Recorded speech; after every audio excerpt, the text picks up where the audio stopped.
আসসালামু আলাইকুম। Biology related একটা টপিকের উপর আজকের এই ভিডিও। প্রথমে আমার পরিচয় দেই। আমি হাবিবা আশরাফি নিঝুম, অধ্যয়নরত আছি খুলনা মেডিকেল কলেজের প্রথম বর্ষে। এইচএসসি প্রাণীবিজ্ঞানের রক্ত সঞ্চালন অধ্যায়ের মেইন টপিক অর্থাৎ ব্লাড সার্কুলেশন নিয়ে অনেক স্টুডেন্টেরই ভয় থাকে। এটা আসলে মুখস্থ করলে ভয় পাওয়াটাই স্বাভাবিক। একবার বুঝে পড়ে নিলে এটা এই অধ্যায়ের সবচেয়ে ইজি টপিক বলে মনে হবে।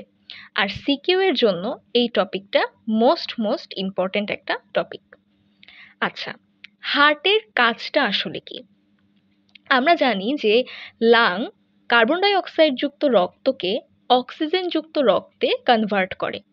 তো লাং পর্যন্ত সেই কার্বন ডাই অক্সাইড যুক্ত রক্তকে পৌঁছে দেয়া, আবার অক্সিজেন যুক্ত রক্তকে লাং থেকে সারা দেহে ছড়িয়ে দেওয়ার যে কাজটা, এটাই হার্টের কাজ। আর এই কাজটা হার্ট পাম্পিং প্রসেসের মাধ্যমে করে থাকে। আচ্ছা, তার মানে কার্বন ডাই অক্সাইড যুক্ত রক্তকে আগে হার্টে প্রবেশ করতে হবে। তো এই কার্বন ডাই অক্সাইড যুক্ত রক্ত হার্টে প্রবেশের পথগুলো আমরা আগে দেখে নিব। প্রথমেই আছে সুপিরিয়র ভেনা কাভা।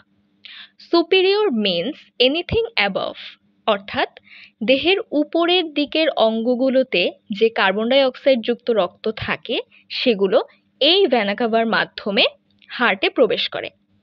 চিত্রে যদি আমরা দেখি, এটা আমাদের হার্টের উপরের দিকের অংশ, মানে এই দিকের অংশটা। এই দিক থেকে ব্লাড যখন হার্টে প্রবেশ করবে তখন এই রাস্তাটা দিয়ে প্রবেশ করবে। তার মানে এই রাস্তাটাই হচ্ছে সুপিরিয়র ভেনা কাভা। এরপরে আসি ইনফিরিয়র ভেনা কাভা। ইনফিরিয়র হচ্ছে সুপিরিয়রের অপোজিট, অর্থাৎ দেহের নিম্নাংশের অঙ্গগুলো থেকে কার্বন ডাই অক্সাইড যুক্ত রক্ত এই ইনফিরিয়র ভেনা কাভার মাধ্যমে হার্টে প্রবেশ করবে। চিত্রে যদি দেখি, হার্টের নিচের দিকের অংশ, অর্থাৎ এই অংশ থেকে ব্লাড হার্টে প্রবেশ করবে এই রাস্তাটা দিয়ে। তার মানে এই রাস্তাটা হচ্ছে ইনফিরিয়র ভেনা কাভা। এরপরে আছে করোনারি সাইনাস। করোনারি সাইনাস হার্টের প্রাচীর থেকে কার্বন ডাই অক্সাইড যুক্ত রক্ত বহন করে হার্টে প্রবেশ করায়। তো এই তিনটা রাস্তা কার্বন ডাই অক্সাইড যুক্ত রক্তকে হার্টে প্রবেশ করাবে।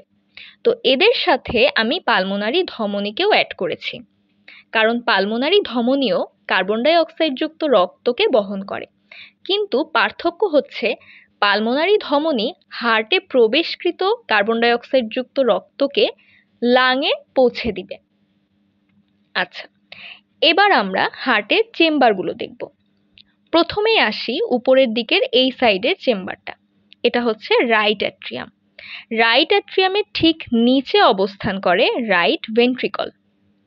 উপরের দিকের এই সাইডের চেম্বারটা হচ্ছে লেফট অ্যাট্রিয়াম এবং লেফট অ্যাট্রিয়ামের নিচে থাকে লেফট ভেন্ট্রিকল।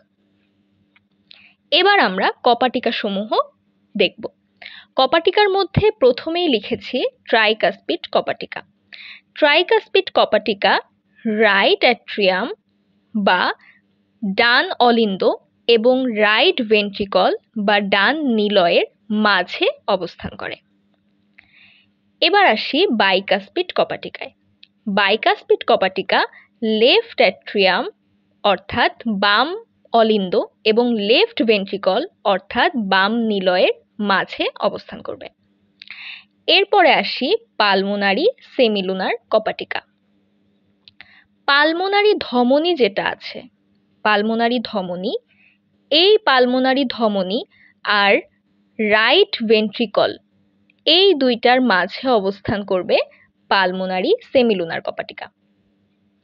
অ্যাওর্টিক সেমিলুনার কপাটিকা অবস্থান করবে অ্যাওর্টা অর্থাৎ মহাধমনী এবং লেফট অ্যাট্রিয়াম এর মাঝে। আচ্ছা, কপাটিকাগুলো ক্লিয়ার।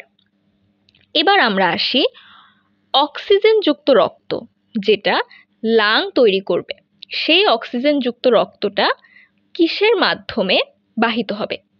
প্রথমত অক্সিজেন যুক্ত রক্ত লাঙে তৈরি হওয়ার পরে সেই রক্তটা হার্টে ব্যাক আসবে। তো সেটা পালমোনারি শিরার মাধ্যমে হার্টে ব্যাক আসবে। দুই সাইডের দুইটা লাং থেকে দুইটা দুইটা করে অর্থাৎ টোটাল 4টা পালমোনারি শিরার মাধ্যমে অক্সিজেনযুক্ত রক্ত হার্টে ব্যাক করে। এরপরে আসি সিস্টেমিক অ্যাওর্টা। সিস্টেমিক অ্যাওর্টা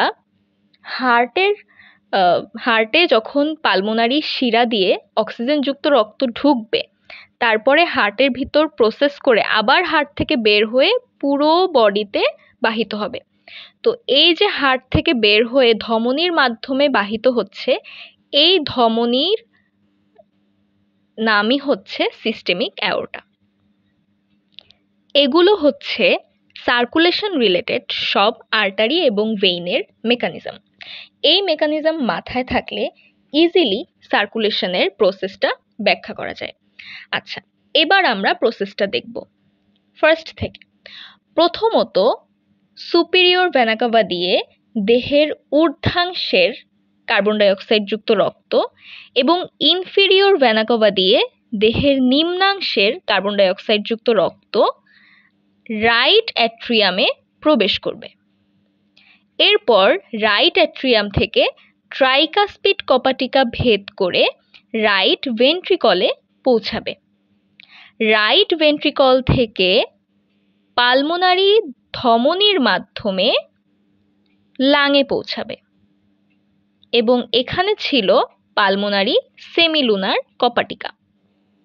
লাঙে পৌঁছানোর পরে সেখানে কার্বন ডাইঅক্সাইডযুক্ত রক্তটা অক্সিজেনযুক্ত রক্তে পরিণত হবে এবং সেই অক্সিজেনযুক্ত রক্ত 4টা পালমোনারি শিরার মাধ্যমে আবার হার্টে ফিরে আসবে এবং আসবে লেফট অ্যাট্রিয়ামে। লেফট অ্যাট্রিয়াম থেকে বাইকাসপিড কপাটিকা ভেদ করে অক্সিজেনযুক্ত রক্ত লেফট ভেন্ট্রিকলে আসবে। লেফট ভেন্ট্রিকল থেকে রক্তটা এবার অ্যাওর্টার মাধ্যমে বা মহাধমনীর মাধ্যমে সম্পূর্ণ দেহে ছড়িয়ে পড়বে। তো এই হচ্ছে আমাদের ব্লাড সার্কুলেশনের প্রসেস। এভাবে চিত্র দেখে বুঝে পড়লে আশা করি সহজ লাগবে। আজকের ভিডিও এই পর্যন্তই। সকলকে ধন্যবাদ। আসসালামু আলাইকুম।